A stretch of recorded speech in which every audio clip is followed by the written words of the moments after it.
Dan, what are we talking about today? Today we are talking about how to take the most advantage of your off foot.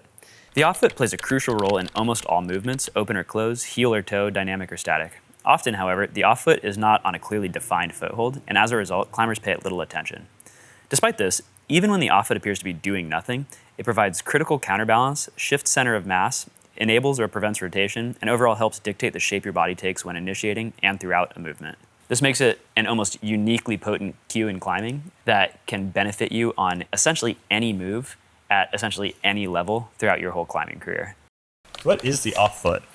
So we've struggled to define this a little bit. It's generally speaking the lower foot. It's the foot generally that you're leaving. It's the one that has less pressure going through it. But happily, when you're climbing or watching somebody climb, it's pretty blatantly obvious most of the time. It's the one that's not doing the thing. All right, show me what I need to know. All right. A good example here, I think, is this pink boulder. As you get on climbs that are closer to your personal limit or have smaller margin on the movements, these techniques are going to be more and more important.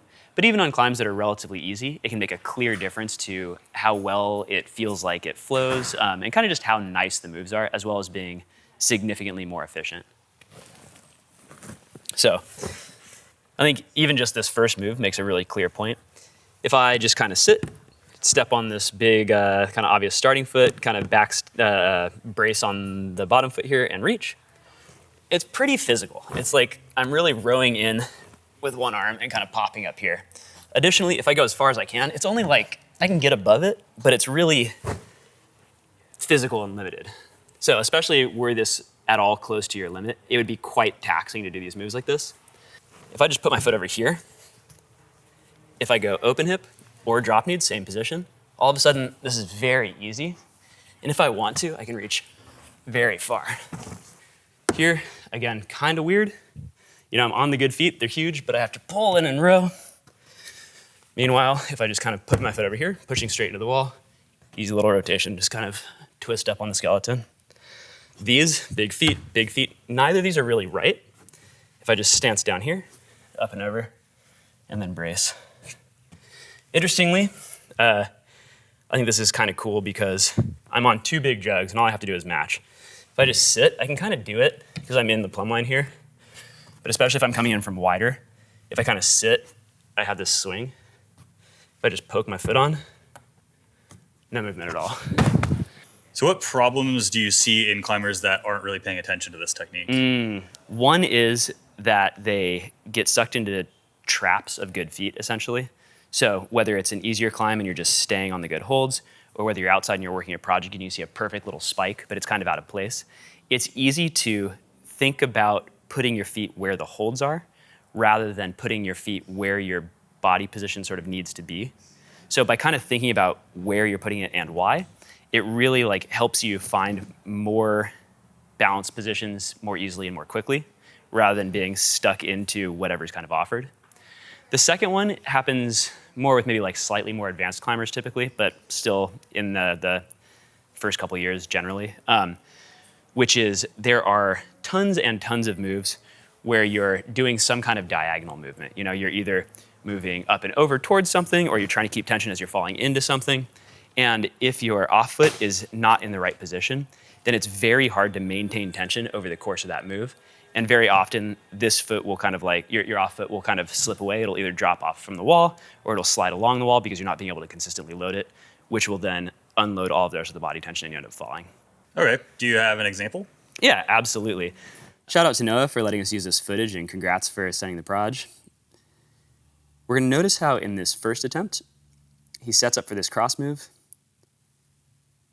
pops in with good hand accuracy, landing right on it. But then we see his left foot start to float off of the wall. And as this happens, it lets his right hip kind of drop down, it unloads his left foot, and he kind of twirls off in a way. You could look at this and think about all sorts of different cues, try to open your hips, try to lock into the shoulder more, different things that feel like they'd make a difference, but it suddenly gets quite elaborate. So instead, we're just gonna think about the off foot and see what happens as a consequence. So after he and I had a chance to chat about this and he worked on the climb a little bit more, he shifted where he put his off foot, and suddenly the move is really solid. As he comes across, you can see his weight loading down onto this off foot, stops the move, suddenly it's solid and you can do it every try. This trick works especially well for cross-body positions anytime that you're loading one hand against the opposite foot. So if you either visualize or take a video like this and just directly draw a line from your control hand to your kind of primary foot, we'll do that on the top and bottom here, badoink. This is going to sort of tell you where your axis of rotation is. And one of the major purposes of the off foot is to provide kind of a counter rotation to stabilize you. So because of that, we're always going to be looking kind of perpendicular through the hip. Sometimes it'll be a little bit over or a little bit under, but it's generally right around that 90-degree line. A line perpendicular to your axis of rotation is going to give you the best possible counter force, and anything that is less perpendicular is going to be much less effective.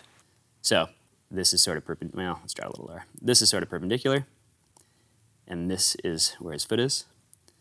Meanwhile, on the top, or on the bottom rather, right before he comes in,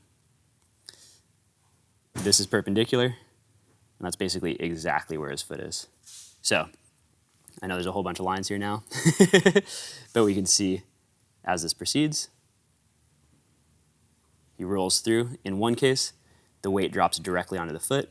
In the other case, it translates above the foot, it becomes unloaded, and he ends up falling off. Okay, so how do I actually practice this? How do I get better at using my off foot? The main actionable points here are, it is easy to neglect your off foot, and simply remembering that it exists and paying attention to it will dramatically improve your technique. Second, once you're aware of it and you've had some practice with it, it's very, very useful to plan where you're going to put it in advance, to try to include it in your visualization, and when you're reviewing footage, especially when you're having trouble with a move, to then try to make some guesses about where you can put your off foot to help you refine and cue otherwise more complicated beta. And then the final one is that by picking some moves that you can repeat several different times with the foot in slightly different positions, will let you essentially drill this technique and get a better feel for it much faster. Okay, so I put my off foot on the wall and it just skates off. So what am I doing wrong here? So this is the final thing, and it's less in this case about where you put it and more about how you engage it. So it's important to remember that if your off foot is not on a hold, which is kind of the whole premise here, it can't really step on anything. So when people have their feet in more or less the right position, but they're still skating, they're not really engaging, they're floating off of the wall, almost always what's happening is that they're trying to stand on the wall as if it was a foothold. So there are a bunch of different ways that you can utilize your off foot. The common ones are kind of like pressing a side toe like this, pressing the top of your toe like this, or kind of dropping your heel and sort of smearing on it like that. Regardless of how you use it though, you must push perpendicularly into the wall. The wall is essentially a smear. So even though it may look like you're standing on it, you are not pushing down along it. You have to be pushing into the wall. So at all times, regardless of how you're using your off foot, it's always into the wall. A cool consequence of that though, is that when you're pressing hard into the wall with your off foot, you can turn basically any in-cut foothold, and even some sort of rounder or smearier footholds into clamps or bicycles, which is super duper useful, especially on overhangs and on harder climbs. So here's like a really practical example on the tension board here. Let's grab this little lippy. So they have these kind of bad, slick but in-cut little feet, which are great to practice on. But check this out. If I want to anchor in on that, I kind of dip my toe, I pick an off foot, which is kind of over to the side, and if I like press between those, I can hang out and just kind of do whatever. Meanwhile, if I don't have my off foot on, or it's not strongly pressing into the wall, and we'll demo both of those, but if I just take my foot off completely, like I can't really reasonably stay here. I can kind of one-arm this. I mean, I guess I could just one-arm this and like poke my foot onto the wall.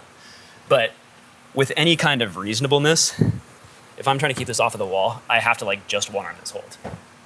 Meanwhile, if I dig here and push into the wall, I can now pull really hard on the right foot, and it's pretty easy to just hang out. The last one is, what if I put the off foot on, but I don't push into it very hard, or I try to stand along the wall?